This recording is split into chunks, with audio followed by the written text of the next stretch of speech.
Bu görmüş olduğunuz polen çiçeklerin, arıların çiçeklere konarak çiçek özü dediğimiz yani tozu, onu alarak kendi ayaklarının üzerine biriktirirler ve bizler de arı kovanlarının içerisine kurduğumuz tuzaklar sayesinde arı uçuş deliğinden içeri girdiği vakit ayağı bu tuzaklara takılarak polenin bu tuzaklara düşmesini sağlar.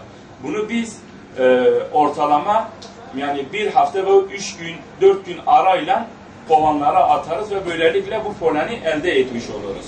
Normalde yani bunları gıda takviyesi olarak satıyoruz. Yani ilaç olarak satmıyoruz. Gıda takviyesi. Tabii mesela hani alternatif tıp dediğimiz bu bitki şeyi yani botanik diyorlar biraz da yani bitki dalına.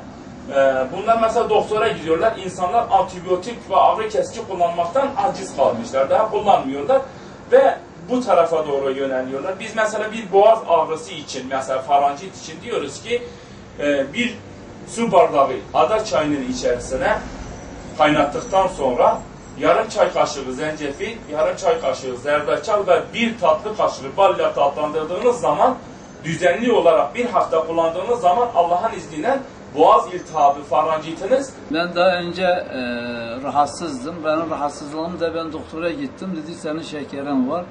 Tansiyonun yükselirdi. Ben geldim bu arkadaşların dikenine. Ben bu doğal şeyleri sordum. Bitki ilaçları sordum. Bana bu çam kozalası tasfiye ettiler.